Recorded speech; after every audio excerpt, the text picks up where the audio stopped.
SCP-1323. Object Class, Euclid. Special Containment Procedures.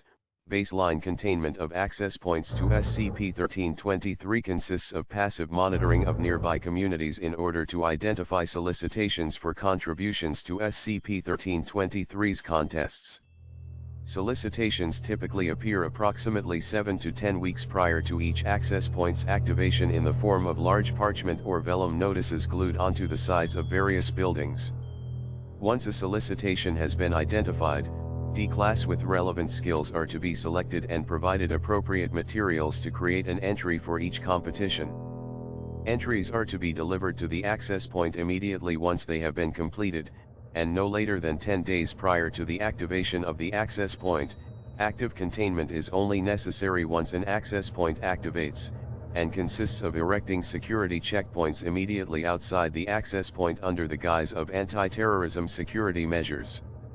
All individuals attempting to enter SCP-1323 will be provided a membership wristband which is to contain a miniature GPS tracker, wireless camera, microphone, and transmitter. Attempts to fully prevent civilians from entering SCP-1323 have resulted in individuals spontaneously appearing in SCP-1323, usually escorted by an employee of SCP-1323, TTT. Description: SCP-1323 denotes both an anomalous region of space that can only be accessed from one of 4 access points located in the British counties of Redacted and the event that occurs within this region. The interior of SCP-1323 resembles a large open field, with permanently cloudy or overcast skies. Travel in any direction will result in a return to the main activity space. Each access point is active for 7 to 12 consecutive days at some point during the months of October and November. Only one access point is active at any given time. Each access point is located no more than 1.5 kilometers from the closest SCP-2952 terminal. Located in this field is a fairground, consisting of an exhibition hall, a livestock pavilion, and a sideshow. Interspersed throughout the fairgrounds are a variety of information and ticket kiosks, food stalls, and wandering entertainers. All buildings appear to be made of heavily weathered and cracked granite blocks, and non-permanent structures such as game stalls are typically constructed of aged wood, threadbare cloth, and lightly corroded non-ferrous metals. The exhibition hall contains a large array of entries into various judging competitions. All entries are homemade and categories have included quilts, jams and jellies, photography, with separate categories for black and white, color, and Kurlan, swords and daggers, gemstone statuary, watercolor paintings, embroidery, and musical instruments. The top 3 winners in each category will have a leather sack one appear within their primary residence coinciding with the deactivation of the applicable access point.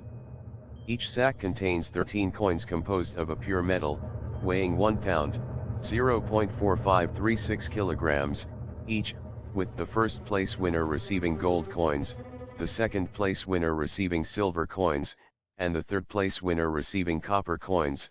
Entrants in any category receive free passes to SCP-1323 and are allowed access to employee-restricted areas.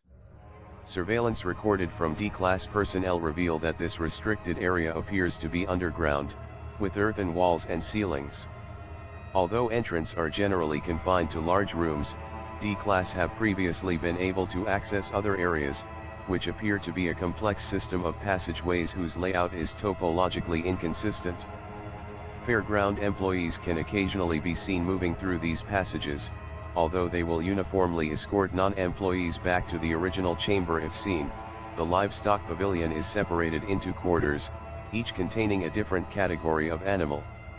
These are bovines, various breeds of cattle, equines, various breeds of horses and unicorns, canines, various breeds of hunting dogs and wolves, and porcines, pigs, hogs and boars.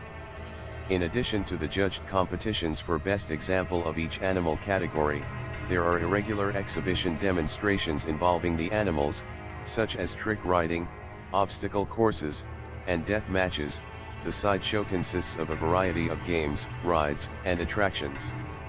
These include standard attractions such as ring toss, bobbing for apples, skee ball, carousels, Ferris wheels and mirror mazes, as well as anomalous attractions such as shooting ranges 2, freak shows, and guess your weight booths 3. Participation in any of these requires from 1 to 15 tickets. The food stalls sell typical fair food, such as roasted poultry legs, deep-fried sweets, ice cream, snack cakes, chocolate sandwich cookies, and ambrosia have all been previously identified, candy floss, caramel apples, beer, and lemonade. Prices range from 5 to 10 tickets. Approximately 17% of all patrons known to have ingested these foodstuffs fail to leave SCP-1323 before the local access point deactivates, and have been later identified as fair employees. The information kiosks provide maps of the fairgrounds, program schedules, and sell the tickets that are used throughout the fair. Ticket prices are constant across appearances of SCP-1323 and consist of the following: 1 ticket, a joyful laugh and a sorrowful tear; 5 tickets, a cherished memory; 10 tickets, a year and a day; 25 tickets, a lost love; 100 tickets, a favor. Civilians and Foundation personnel who purchase tickets will display a variety of mental, emotional, and behavioral abnormalities for up to 7 years, and frequently report a compulsion or sense of foreboding if they are prevented from following any unusual or abnormal impulses during that time. Fairground employees are all dressed in clothing and costumes consistent with styles from the early 20th century. The behavior and terminology of the employees is strongly reminiscent of stereotypical carnival barkers from that same time period. Only 37% of employees appear to be human, while the remainder are anomalous humanoids. Their morphology varies considerably from individual to individual, including heights ranging from approximately 75 to 215 centimeters, skin tones including pure white, various shades of blue and green, and dark brown, and exaggerated or non-standard placement of facial features. All attempts to interview employees, or interact with them in any way other than as part of their duties, are rebuffed with suggestions to take it up with management. No member of management has ever been located despite repeated requests for interviews and exploration of restricted areas.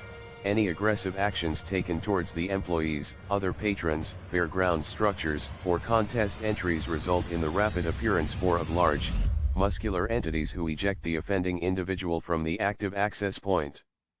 Individuals so ejected are unable to enter any access point in the future, and typically display minor cosmetic changes such as unnatural skin pigmentation changes, rapid cartilage growth of the face and head, and increased body hair growth rate. These cosmetic changes are permanent, and will rapidly restore themselves if surgically corrected, due to the overlapping time frames that SCP-1323 and SCP-2523 can be accessed, as well as the demeanors of the respective proprietors. A connection has been hypothesized. Inquiries regarding SCP-2523 have resulted in the aforementioned large entities appearing and demanding a cessation of this line of questioning. Failure to comply has resulted in permanent ejection, similar to threatening fairground staff. Footnotes. 1. DNA analysis of the leather matches Boss Taurus. 2. The targets are small live humanoids, labeled as goblins or pixies by the game stall employees. 3. All D-Class who have tried this type of game have had their weights immediately and radically altered to match that guessed, regardless of the degree of the mass change. 4. Longest recorded response time was 2.6 seconds.